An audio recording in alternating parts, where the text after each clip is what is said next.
하나님의 말씀 보시겠습니다. 오늘 우리에게 주신 하나님의 말씀은 마태복음 5장 38절에서 42절까지의 말씀입니다. 마태복음 5장 38절에서 42절의 말씀입니다. 제가 하나님의 말씀을 봉독합니다. 또 눈은 눈으로 이는 이로 갚으라 하였다는 것을 너희가 들었으나 나는 너희에게 이르노니 악한 자를 대적하지 말라. 누구든지 내 오른편 뺨을 치거든 왼편도 돌려대며 또 너를 고발하여 속옷을 가지고자 하는 자에게 겉옷까지도 가지게 하며 또 누구든지 너로 억지로 오리를 가게 하거든 그 사람과 심리를 동행하고 내게 구하는 자에게 주며 내게 꾸고자 하는 자에게 거절하지 말라. 아멘. 말씀을 통한 주의 은혜와 평강이 모인 모든 자들 가운데 넘치기를 축원합니다. 어저께나 오늘이나 영원토록 동일하시고 한결같으신 주님은 구약의 율법을 폐하러 오신 것이 아니라 완성하러 오신 것이죠. 그래서 율법을 완성하기 위해 오신 예수님께서는 우리가 이룰 수 없는 율법의 모든 요구를 다 이루셨고 그렇기에 그분을 믿는 우리에게 복이 있다 선언하셨습니다. 그리고 그 복이 있는 자로 살아가는 자들의 삶의 모습에 대해서 여러 가지 신뢰를 들어 말씀하시는 것이 바로 오늘 본문이 속한 산상수훈이죠. 그중 오늘 본문의 단락은 악한 자를 대적하지 말라는 말씀으로 더 나은 의에 대해서 말씀하고 계신 본문입니다. 한 부부가 열심히 교회를 다니고 있었습니다. 그런데 어느 주일 교회에서 열심히 분주하게 봉사를 하다가 그날 목사님의 설교를 이 아내분이 듣지 못하였습니다. 그래서 예배가 끝난 뒤에 아내는 집에 가서 남편에게 오늘 설교 내용에 대해서 물었습니다. 여보, 오늘 목사님께서 설교 시간에 어떤 메시지를 전해주셨어요? 이런 아내의 질문에 남편은 대답을 하기보다는 아내를 사랑스럽게 안아주었고 그날 굉장히 따뜻하게 대해줬습니다. 남편의 행동에 감동을 받은 아내는 이제 교회에서 목사님을 만나 신나게 얘기했습니다. 목사님, 지난 주일에 아내를 사랑하라고 설교하셨죠?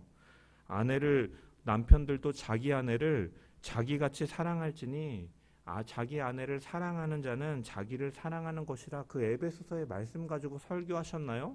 라고 이렇게 물어보면서 남편이 목사님 설교에 은혜를 많이 받았는지 저를 많이 사랑해 주더라고요 라고 이렇게 말했습니다. 이 말을 들은 목사님이 굉장히 의아해하면서 대답했습니다. 아니요 집사님, 저는 악인을 대적하지 말라는 말씀을 전했는데요. 이 목사님의 말에 아내분이 굉장히 당황해하면서 집으로 갔고 그 이후에 남편을 본 사람이 더 이상 없었다라는 얘기가 전해지고 있습니다. 물론 지금 이야기는 제가 설교를 준비하면서 이 설교 인트로를 준비하면서 각색한 이야기니까 진지하게 받아들이시지 마시기 바랍니다. 38절의 말씀을 보면은 예수님께서 또 눈은 눈으로 이는 이로 갚으라 하였다는 것을 너희가 들었으나 라고 말씀하시면서 이제 옛것과 이 옛것에 대해 해석하는, 사실은 옛것과 새것이라기보다는 이 하나님께서 주신 율법을 잘못 해석하는 그들의 해석과 예수님께서 다시 그 근본적인 정신을, 그 율법의 정신을, 그 의미를 말씀하시는 새것을 대조하시기 위해서 그 율법에 대해 언급하고 계시죠. 그런 형태로 지금 계속해서 말씀하고 계신 것입니다. 그래서 이 눈에는 눈으로 이는 이로 갚으라라는 말씀을 사람들은 흔히 복수에 대한 개념으로 이해를 하는 것이죠. 오늘날 사람들은 복수에 대해서 굉장히 통쾌하게 생각합니다. 그 막 이렇게 막 이상한 행동을 하고 남에게 피해를 끼치는 사람들을 빌런이라고 요즘 칭하는데, 이 빌런들에 대해서 그대로 똑같이 대해주면서 그들에 대해서 복수하는 것을 이제 사람들이 사이다 마신 것 같다라고 표현을 해요.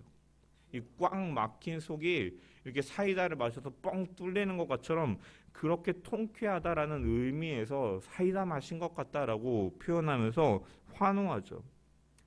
이렇게 사람들이 복수를 통쾌해하고 열광하는 그 이면에는 벌을 받아야 될 사람이 벌을 받는다는, 어떻게 보면 권선징악의 의미, 또 무슨 일이든 결국에는 옳은 이치대로 돌아간다라는 이 사필귀정의 원리 속에서 그들도 그것에 대해 동의하는 가운데, 이 빌런들이 이렇게 자기가 행한 것 그 이상으로 어떻게 보면 난처해지고 고통을 받을 때 통쾌함을 느끼는 것이죠. 사람들 가운데 이런 심리가 있다는 것입니다. 그래서 이 영화라든지 이 많은 드라마들 역시도 보면 이 복수라는 소재를 가지고 이 시나리오를 써서 만들죠. 요즘엔 제가 영화를 잘 안 봐서 모르겠지만 옛날에 뭐 테이큰이라는 영화가 굉장히 인기가 있었고, 제가 기억하기로는 3편까지 나왔던 것 같은데, 이 딸을 납치한 조직을 그 특수부대 출신이었던 아버지가 찾아가서 일망타진하고 뭐 딸을 구해낸 이러한 스토리였던 것 같기도 하고, 또 옛날에 그 여자분 한 분이 이제 자신에게 이 상처를 입힌 남편과 그 시댁이었나요? 이 점을 찍고 나타나가지고 그대로 막 그 이상으로 복수하였던 그 드라마가 굉장히 옛날에 정말로 인기가 막 있었고, 국민들 2명 중에 1명은 막 보는 드라마로 막 인기가 있었던 기억이 납니다. 이처럼 사람들은 복수에 대해서 환호하고 통쾌하게 생각하죠. 깔끔하게 사이다를 마신 음식을 다 먹고 느끼한 것을 먹고 이 속이 떡을 많이 먹어서 막 속이 막 막혀 있는 것 같을 때 사이다를 먹고서 뻥 뚫린 것 같은 그러한 통쾌함을 복수로 인해 느끼는 것처럼 생각을 합니다. 하지만 현실에서 복수는 실제로 그렇게 깔끔하거나 아름답게 끝나지 않죠. 그 복수라는 것은 결국은 또 다른 원한을 낳게 되고, 복수한 자들 역시 통쾌함을 느끼기보다는 그것을 저지르고 난 이후에 그들이 공통적으로 느끼는 것은 허무함과, 복수를 했지만 그것이 후련하고 이제 내가 정말 행복해가 아니라 사실은 허무함과, 또한 그 잘못된 그 행동 속에서 안고 가야 될 죄의식과 마음의 부담 때문에 그들 역시도 마음이 편하지 못한 경우들을 종종 볼 수가 있죠. 현재에도 지금 이스라엘과 이제 이란이 이제 서로 간에 막 공격을 하면서 이 분쟁이 일어나고 있는데, 여러분 이스라엘과 중동 지역이 분쟁이 계속 갈등이 끊임없이 일어나는 것도 상대방이 나에게 이러한 피해를 끼쳤다라는 논리 속에서 끊임없이 그렇게 보복하고 피해 보복을 하고 보복을 함을 통해서 사실은 이것이 뭐 끝나는 것이 아니라 계속해서 원한을 낳고 피해를 입은 자는 또 그 피해를 주기 위해서 또 다른 공격을 하고, 이렇게 갈등과 분쟁이 끊임없이 일어나고 많은 사람들이 무고한 생명을 잃는 것을 오늘날에도 실례로 분명히 우리는 볼 수가 있는 것이죠. 예수님께서 이 38절에 눈은 눈으로 이는 이로 갚으라 이 언급하시는 이 말씀은 출애굽기 21장 24절에서 25절의 말씀을 인용하시는 것입니다. 하나님께서는 모세를 통해서 이스라엘 백성들에게 이 언약의 서라는 이 규례들을 통해서 이 눈은 눈으로 이는 이로 손은 손으로 발은 발로 뗀 것은 뗀 것으로 상하게 한 것은 상함으로 때린 것은 때림으로 갚을지니라라고 말씀하셨습니다. 그런데 하나님께서 이스라엘 백성들에게 이러한 계명을 주신 것은 보복하라 그대로 갚아주라라는 개념에서 그렇게 주신 것이 아니었습니다. 수요일날 이미 한번 말씀을 드렸지만, 그럼 하나님께서 이 동해 보복법이라고 불리는 이러한 규례를 통해서 말씀하시고자 하는 의미는 무엇인가? 눈이 해를 입었을 때는 그대로 눈을 해함을 통해서 그 이상의 피해를 너는 가해자에게 끼치지 말라라는, 그 이상의 보복을 하지 말라라, 제한하라는 의미에서 하나님께서 주신 것이죠.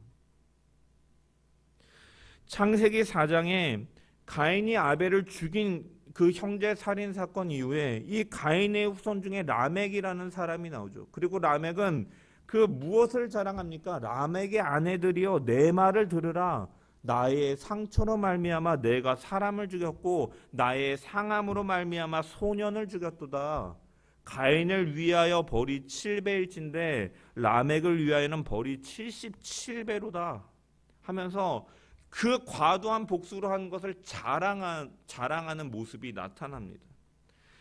이것은 아담의 범죄 이후에 바로 한 대에 걸쳐 형제 살인이 일어나고 이 나중에는 자그마한 상처 입은 것에 대해서 분노하면서 그 소년의 생명을 취한 것을 자랑하는 인류의 타락함을 보여주는 이 단면이라고 할 수가 있는 것이죠.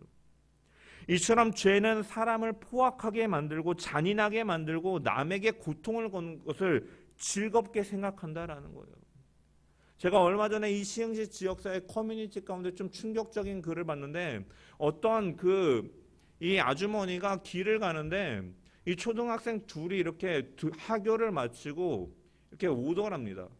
그런데 한 명은 체격이 굉장히 좋고 한 명은 이제 좀 왜소한 아이였는데 한 초등학생 1, 2학년 정도 돼 보이더라는 거예요. 근데 그 큰 애가 그 작은 애한테 하는 말을 들었는데 야, 내가 너를 왜 건드리는 줄 알아? 왜 때리는 줄 알아? 네가 말랑이 같이 촉감이 좋아가지고 내가 괴롭히는 거야. 이거를 아무런 꺼리낌 없이 말랑이가 어떤 거냐면요, 여러분 아이들이 갖고 노는 장난감 중에 굉장히 보들보들하고 말랑말랑한 느낌이 좋았고 애들이 만지작 거리는 장난감.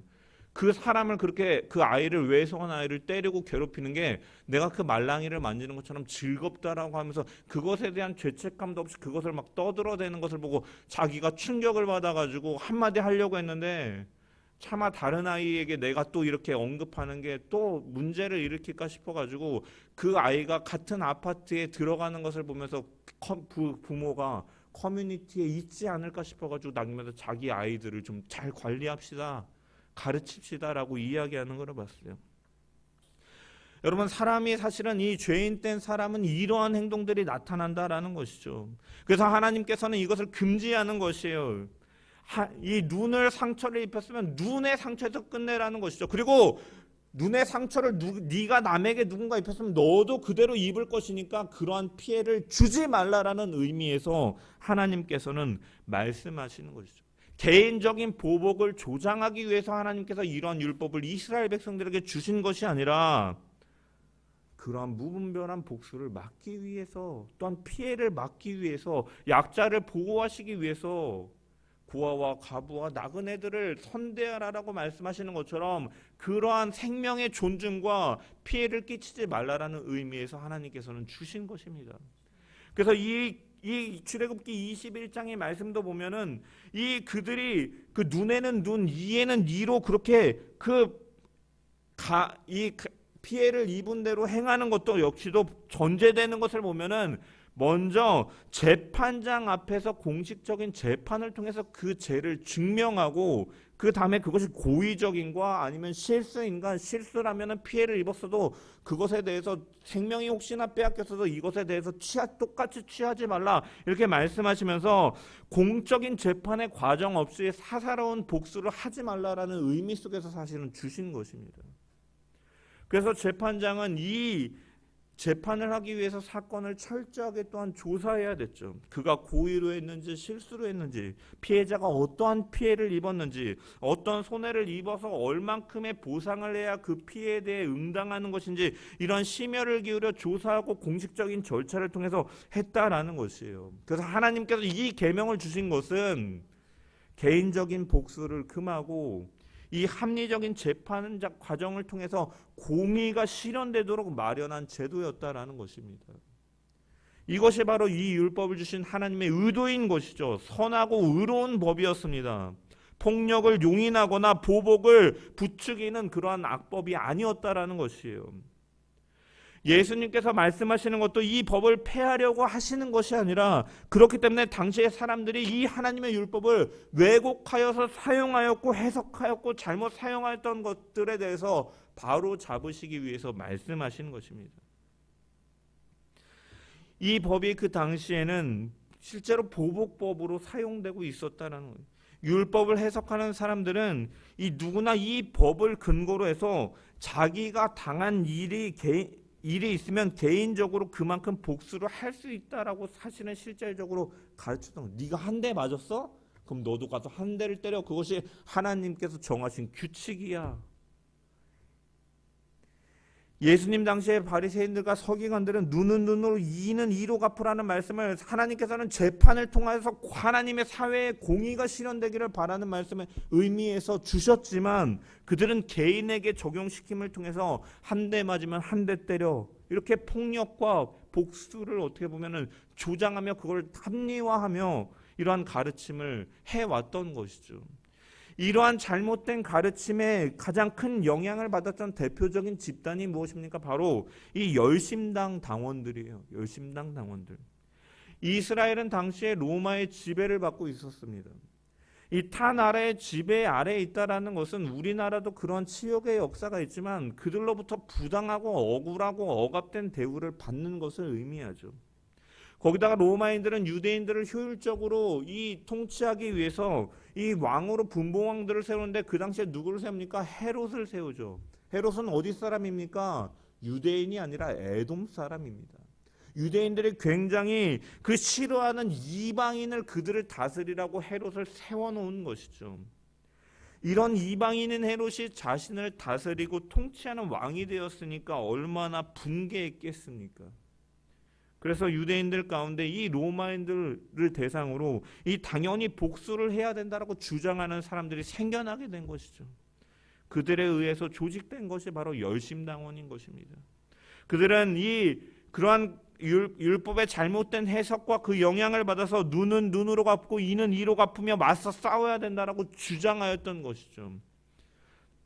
그래서 그들은 로마 군인들에 대해서 폭력과 살인을 일삼는 조직이기도 하였습니다. 로마 군인들 역시도 이에 대해서 즉시 보복할 수밖에 없는 거죠. 그래서 복수는 복수를 낳고 복수는 복수를 낳고 결국 사람들의 마음속에는 무엇만이 남습니까? 그러한 일들이 벌어질수록 증오만이 남는 것이죠. 사회는 질서를 잃어버리게 되는, 하나님의 질서와 그 공의를 잃어버리는 사회로 흘러가게 되는 것이죠. 잘못 해석했기 때문에 잘못 적용하고 이러한 일들이 벌어지게 되었던 것입니다. 이에 대해서 예수님께서는 뭐라고 말씀하십니까? 39절의 말씀을 보면은 너희가 그렇게 듣고 너희가 이렇게 배워왔지만 나는 너희에게 이르노니, 하나님이신 예수 그리스도께서 자신의 권위로 다시금 이 율법에 대해서 말씀하시는 것이죠. 악한 자를 대적하지 말라.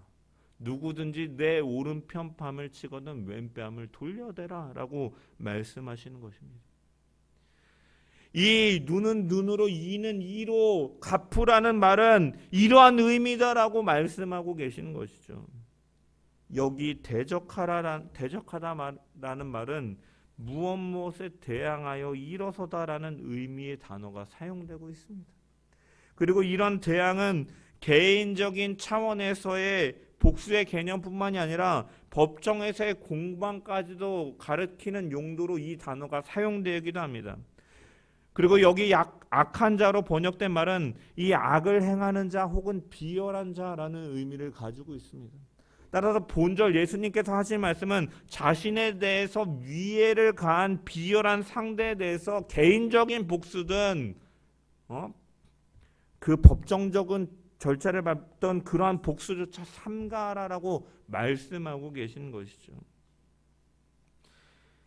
여러분, 이것은 피해자가 당시에 마땅히 주장할 수 있는 피해 보상의 권리를 포기하는 것처럼 보이는 교훈으로 이들에게 들렸을 것이고, 그래서 당시에 사람들에게는 굉장히 큰 충격으로 예수님의 가르침들이 하나하나가 굉장히 큰 충격으로 다가오는 것이죠.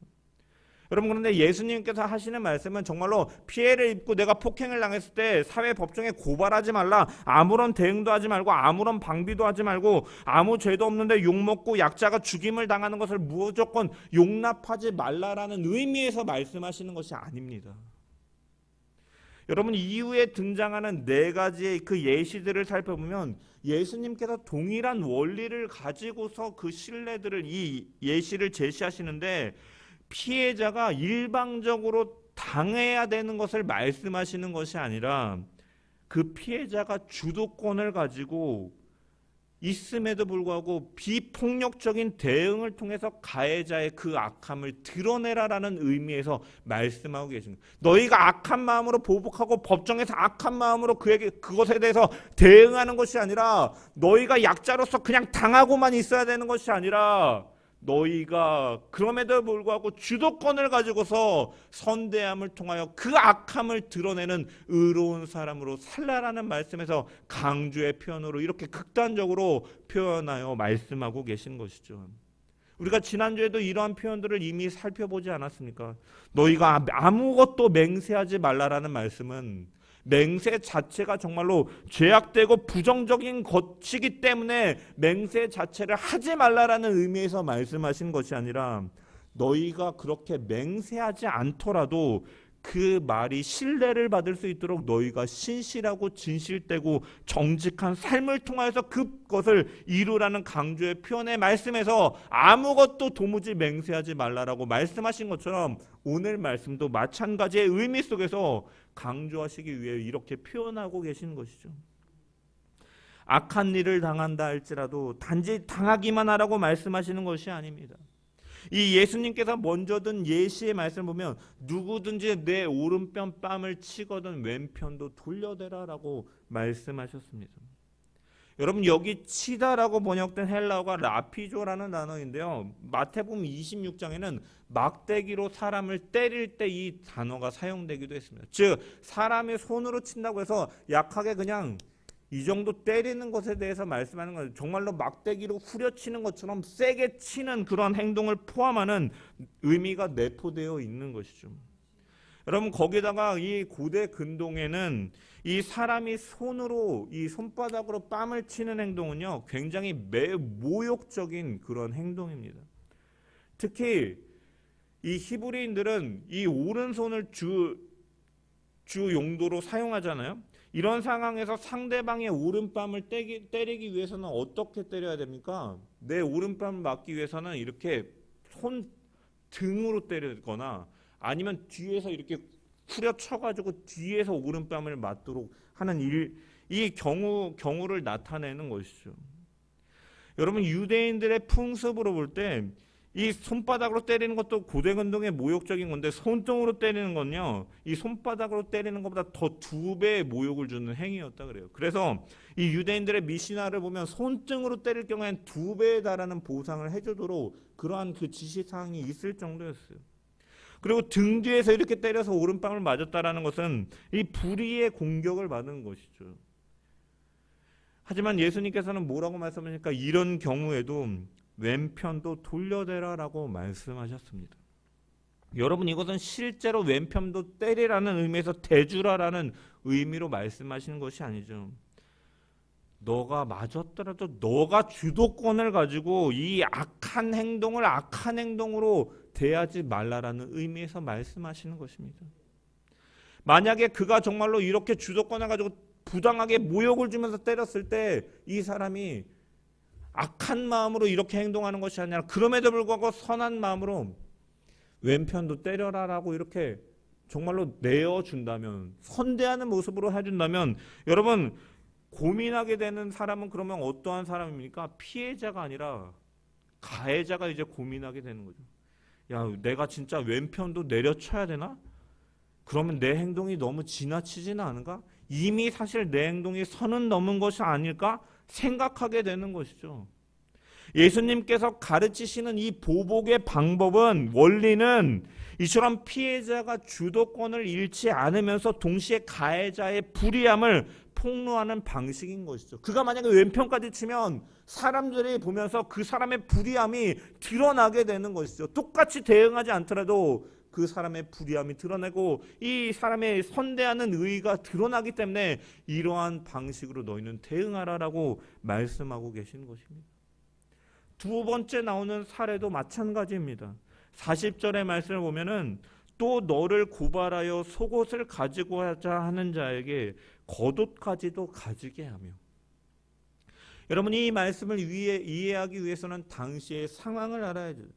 유대인들은 보통 통으로 짠 속옷과 이 길이가 약 한 2m, 폭이 한 1m 되는 겉옷을, 이 모포 형식의 겉옷을 입고 살았습니다. 그래서 이 겉옷을 낮에는 이렇게 옷처럼 걸치고 이 밤에는 모포처럼 깔고 덮고 자는 이 용도로도 사용하였던 것이 바로 겉옷입니다. 그래서 유대인들의 율법에 따르면 이 빚을 진 사람의 속옷은 뺏을지라도 겉옷은 빼앗으면 안 된다라고 하나님께서 말씀하신 내용들이 나오죠. 출애굽기 22장 26절에서 27절 말씀 보면 내가 만일 이웃의 옷을 전당 잡거든 해가 지기 전에 돌려보내라. 그것이 유일한 옷이니라. 그의 알몸을 가릴 옷인즉 그가 무엇을 입고 자겠느냐. 그가 내게 부르짖으면 내가 들으니 나는 자비로운 자임이니라. 즉 겉옷은 생존을 위한 필수적인 옷이었고 그 모든 사람이 그래도 기본적으로 가져야 될 권리였기 때문에 마치 집이 자신을 보호하는 것처럼 필요한 것을 가리키는 것이죠. 그런데 예수님께서 겉옷을 내어주라는 의미는 무슨 의미를 말합니까? 여러분 겉옷까지 내어준다라는 것은 그가 정말로 샤워하기 위해 옷을 다 벗는 것처럼 빨딱 벗은 벌거벗은 몸이 되고 마는 것이죠.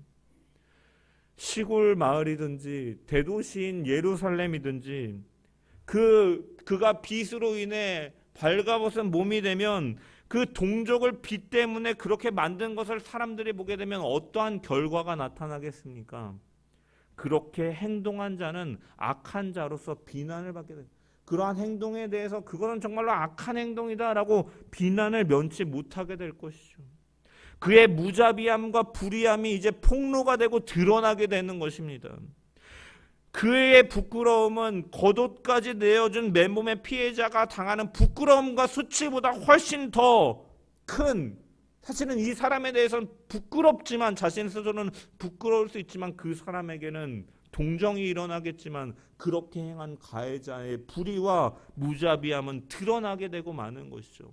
예수님께서 계속해서 말씀하시는 것은 이처럼 그냥 바보같이 호구같이 당하고만 있어라라고 말씀하시는 것이 아니라 너희의 선한 행실을 통해 어두움을 드러내고 불의를 드러내고 무자비함을 드러내고 진정한 그 사랑이 이 땅 가운데 나타날 수 있도록 행동하며 살으라라는 의미에서 주님께서는 말씀하고 계신 것입니다. 이렇게까지 하기 위해서 이 자신을 희생하면서까지도 그런 의를 드러내라라는 말씀이기도 한 것이죠. 겉옷은 앞서 말한 것처럼 이 모든 사람이 생존을 위해서 가져야 될 기본적인 권리라고 할 수가 있는데 겉옷까지 내어준다라는 것은 그 권리까지도 포기하는 손실과 고난을 짊어질 수 있을 정도로 그렇게 너희가 행동을 하면 그 송사하는 자가 양심이 부끄러워서 악한 마음을 고치게 되는 기회를 갖게 되고 그 역시도 가해자 역시도 인격의 존귀함이 회복될 수 있는 기회가 제공되기 때문에 너희는 그대로 악한 마음으로 행하는 것이 아니라 선대함으로 이렇게까지 함으로 그 역시도 회복되고 하나님 앞으로 돌이키고 회개할 수 있도록 너희가 그렇게 살라라는 의미에서 이 신뢰들을 들어서 말씀하고 계신 것이죠. 세 번째 개념도 마찬가지입니다. 41절 말씀을 보면 또 누구든지 너로 억지로 우리를 가게 하거든 그 사람과 심리를 동행하라. 여기에 억지로 가게 하거든에 해당하는 헬라어 앙가류오는 이 페르시아어에서 유래한 단어라고 하는데 이 강제로 봉사하게 하다라는 의미를 담고 있습니다.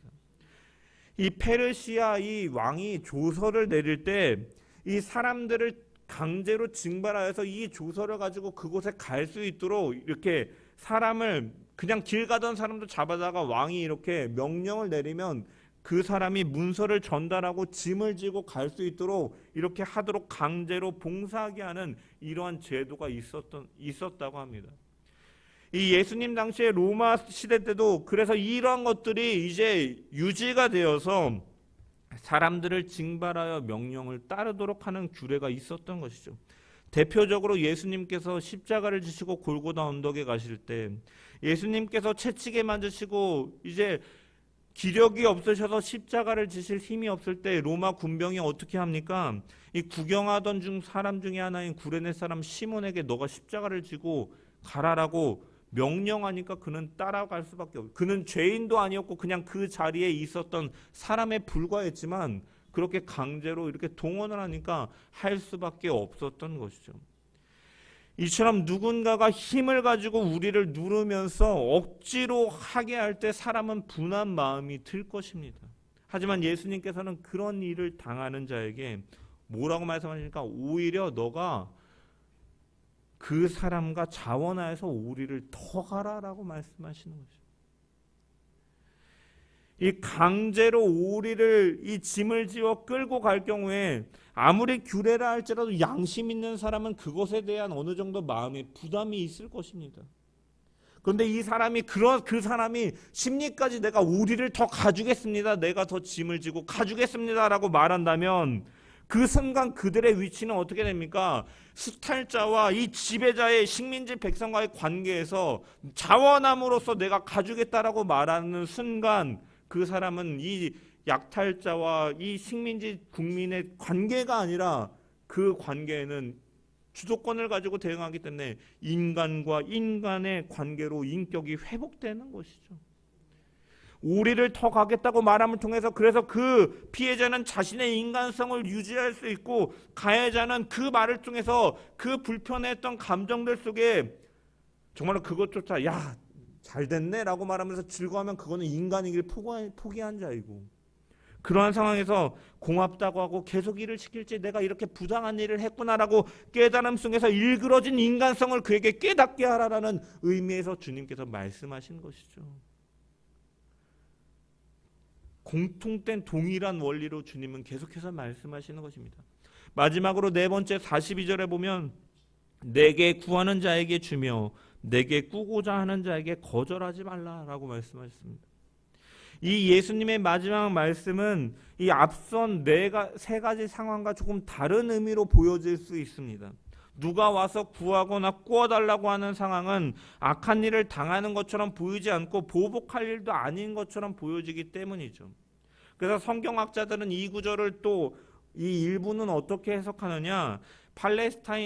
팔레스타인에서 이 토지를 차지한 부자들은요, 이 가난한 자가 대를 이어서 이렇게 이어줄 그 땅을 빼앗게 하기 위해서 그들의 진 빚을 더욱 무겁게 늘어나게 지게 함을 통해서 그렇게 해왔다는 그러한 모습들이 있었다는 점을 지적하면서 그 배경 속에서 본문을 해석합니다. 그래서 가난한 농부들이 이 부자들에게 진 빚을 땅을 빼앗기지 않기 위해서 이 빚을 갚기 위해서 구하고 빌려야 되는데 그들의 요청을 거절하지 않고 도와줌을 통해서 이 불의에 대해서 일종의 저항, 연대를 통해서 저항하는 방식으로 행동하라라는 의미로 말씀하셨다라고 해석하기도 합니다.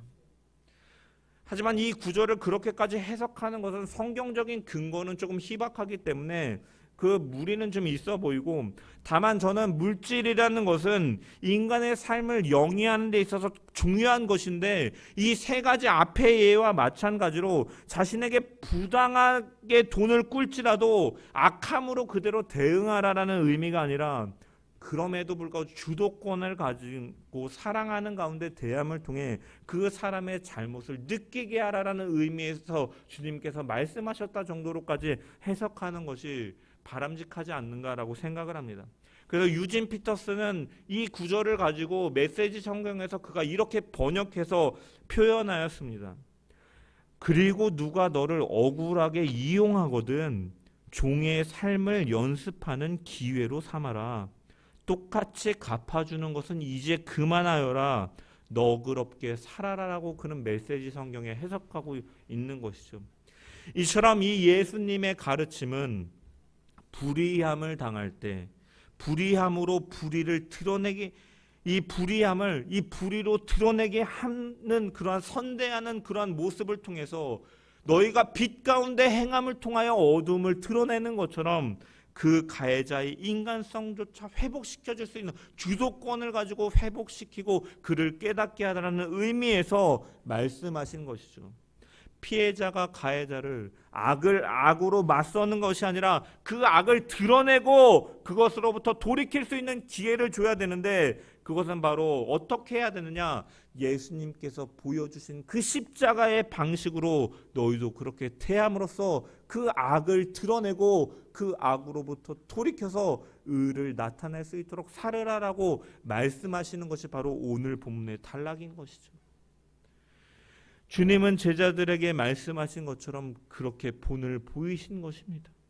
온갖 능욕과 멸시를 당하시고 조롱을 당하시고 부당한 신문을 당하셨음에도 폭행을 당하셨음에도 그대로 갚아주신 것이 아니라 십자가에서 죽으심으로 사랑하심으로 그들은 하나님께 기도함으로 그들은 지금 그들이 하는 죄를 알지 못하나이다 하면서 십자가에서 사랑함으로 죽으셨고 그 사랑하심을 통하여 사람들의 죄와 불의를 드러내셨으며 그 사랑으로 구원하시고 회복시키신 하나님이신 것이죠.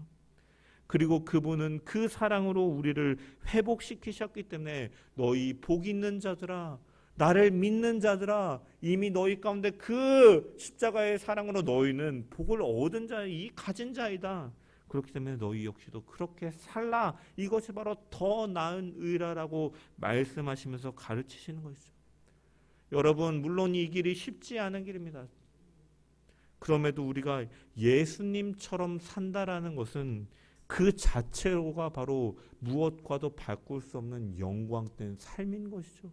예수님은 왕이시고 하나님이신데 그분을 닮아 산다라는 것 자체가 그것이 영광된 삶인 것을 우리가 기억하면서 우리는 그렇게 부단히 살도록 믿는 자로서 그 의를 드러내며 살도록 우리는 끊임없이 노력하며 더 나은 의를 지켜내며 살아가는 저와 여러분이 되어야 될 줄 믿습니다.